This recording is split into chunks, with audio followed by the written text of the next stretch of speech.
Alrighty, I don't know why I've started with saying alrighty for the beginning of this instead of welcome ladies and mental gents, but it is what it is. Anyways, don't forget the usual YouTube shite, as well as the pinned comment and all of that stuff. And as a side note, Reddit has unlocked archive posts from getting thumbs up, thumbs down, and comments. So if the mood finds you, go back and update all the posts that you enjoyed that I narrated. Just a quick shout out to the T5 peeps: Bob the Dragon, Cat Crab Lobster, Data Magnet, Dark Machine, Bezic, Try Again 95, Fudic Yol, Astrea the Dreamer, Casper Arnholtz, Cam Maxwell, Ithilia, Meridian 117, and Jordan Bucksmorm. Thank you very much. Anyways, onto the story. All about the Lynaeids, Part 18, Naked Trust. Lynaeids have few body taboos. They are comfortable both with and without clothes, don't ever wear swimsuits, and are relaxed about touching and being touched by others. They also memorize body taboos of other cultures, so they don't accidentally offend the one of their trade partners. Divic Review of Ontological Species Studies, all about Lynaeids, Naked Trust, published by Glass and Steel, all about Lynaeids, Translation Engine 3.1415. After breakfast, which might have been a little more rushed than usual, despite the respect that Terra's cooking deserved, the team left the ship to track down Captain Rackham. They tried leaving Fubsy in the girls' cabin, but Fubsy made her displeasure known both loudly and pitifully. Nerif looked at Zoe. I can't do it, she said. Zoe rolled her eyes. Fine, we'll bring her along. Bringing a kitten on a tracking job for a rogue captain. I'm sure there is no way for that to go wrong. So Fubsy came along too. As they stepped out of the ship onto the beach, the wind had picked up and ruffled Nerif's feathers, as well as kicked up the sand and blowing it across the dunes. I assume you already checked to see where his comrade is, Zoe said. Alan nodded. Yeah, in his cabin. When we found out he was gone, we reran the surveillance to see what we could see. Nerif asked. There were surveillance videos? Yeah, Nate and I set up surveillance last night, inside and out, because we didn't know what the captain was up to, Alan said. Now I hope you understand that the reason we didn't tell you is because you suck at keeping secrets. I suck at keeping secrets, Nerif said, and based on the fact that Alan took a step back, he knew that her voice had crossed over into the danger zone. Alan held up his hands, trying to calm Nerif down. It's nothing personal, and it's not just you. It's all Lynaeids. You're great team members in every way. But you can't hide things, and you can't lie. Which, really, Alan looked at Nate for support, is a good thing. A really good thing, and one of the things that makes you such a good team members.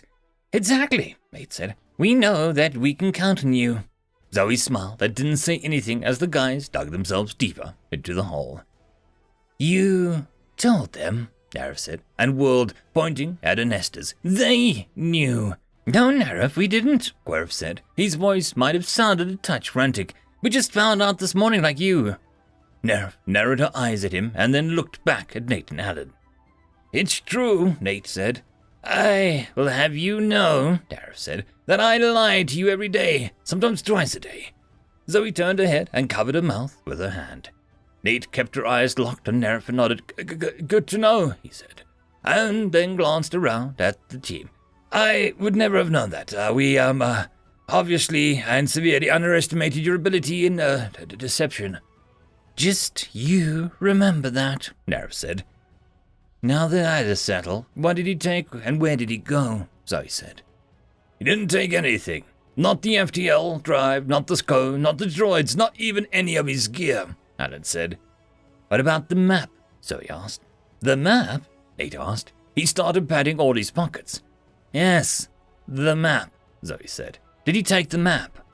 He might have taken the map, Nate said as he stopped patting his pockets, and Zoe sighed. I still have an image of my comrade, Tara said. Nate leaned over, grabbed Tara's head and pulled him down for a kiss on the forehead. I knew there was a reason to keep you around, besides your great cooking and handy culinary skills, Nate said.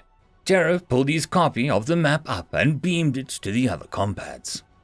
Okay, Alan said. Based on the surveillance, he was headed that way. Alan pointed from the river delta. So that means, Nate said, holding his comrade to align with the captain's route, that he was heading for the shuttle, everyone said. Nate turned the map around and said, "The shuttle!" by way of the seashore. The team set out along the sea strand. If the captain had left any tracks, they would be wiped away by the wind and possibly the tide. Small cliffs rose on their right as they headed south to where the shuttle lay. The sand was wet enough that the wind didn't pick it up and blow it into their faces, but drops of water from the ocean did pelt them. Nerif tasted the salt spray on her lips and thought of home. "We should move faster," she said. "The tide is coming in, and we don't know what lives in this ocean." Before they had gotten much around the outer curve of the island, they could hear someone yelling for help. The captain was sitting in the ocean, water up to his waist. "I thought you'd never come," he said. Nate swore and darted out to where the captain sat. Zoe and Alan were right after him, and the riffs close behind. The captain's leg was trapped under a rock slide from the cliff. There were a few smaller rocks around him, where he'd evidently been able to remove some of the rocks. He was sitting up and otherwise seemed well. "Are you hurt anywhere, except your leg?" Nerif said. The captain shook his head. "It's just my leg that's hurt. I'm sure glad that you got here before the tide came all the way in, though. I was afraid I was going to have to learn to grow gills." Alan, Zoe, and Nate started moving and tossing rocks from the captain's leg. It was a small rock slide, but Nerif looked at the tide and the amount of rocks and turned to Anestes. "Quirf, Terif, go back to the ship and see if you can locate the breathing mask," she ordered in a low voice. "Be as quick as you can. Take Fubsy with you." They turned and started running for the shuttle, Bubsy scampering alongside. Nerif turned back to the humans. She wasn't nearly strong enough to get rocks out of the way. She crouched down next to the captain. "What were you doing out here by yourself?" she asked. "I knew we couldn't go back to the river route," he said. "I wanted to see if going to the seashore was a better plan than trying to walk for days in the ravine." "And, why did you decide?" Nerif said with a smile. "That this way is much nicer, more scenic and not as rugged, if you watch out for rock slides, and one of the reasons this world got a rating of 3. I think it's a perfectly fine choice," he said. He pulled the map out from the upper pocket of his shirt and put it in Nerif's hands. "You hold on to this for me, will you?" he said.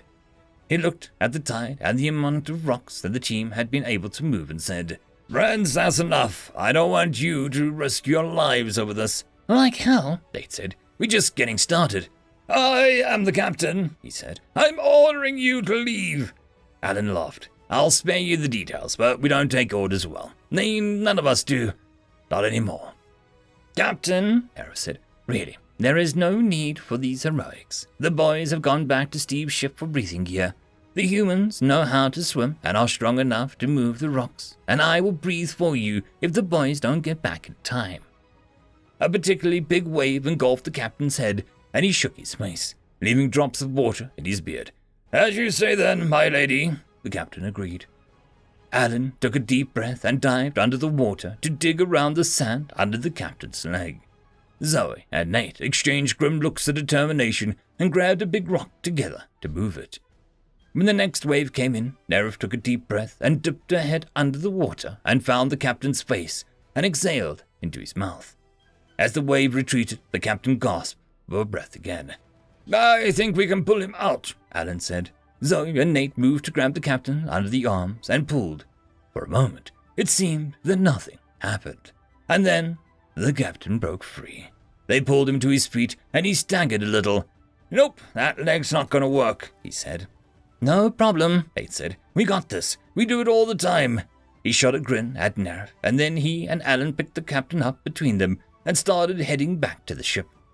Nerif and Zoe followed behind, bracing themselves as the wave came by. "I feel terrible," Nerif said. "When I heard the captain had left in the morning, I'd assumed the worst. We were sitting around, eating breakfast, and he was trapped out here. He could have died." "I don't think so," Zoe said. "In fact, judging from the marks on the cliff face, I think that he set off the rock slide himself, when he could see that we were catching up on him." Nerif stopped as the wave crashed through them. "Zoe, that can't be right. He didn't have the compad to know where we were, and he gave me the map for safekeeping. He told us to leave him." "First," Zoe said, "all captains have at least 2 compads. One for the ship business and one for personal. I'm pretty sure that he had his own personal one with him, right up until we showed up. Now it's probably lost at sea. Second, she ticked off another point on her finger, he told us to leave, but he knew that we'd never do that. Telling us to leave him, even ordering us to leave him, just makes his story better. And last, so he said, where is the map? Nerif fished a sodden mass of paper out of the pocket of his suit. I rest my case, so he said. He gave you paper and told you that it was a map. We'll never know what it was, but I can guarantee that he didn't give you the map. He's got it, and he's probably in a protector to prevent damage when he gets submerged by passing wave. Zoe stopped and looked up, locking eyes with Nerif. Trust your instincts, Nerif, she said. You thought he'd run off on us for some reason. Trust that. He did. And that, my friends, concludes this video. I hope that you enjoyed. There are links down below, both to support this channel and for the author of this fiction. Anyways, I hope you all have a fantastic one, and I'll see you next time. Cheers.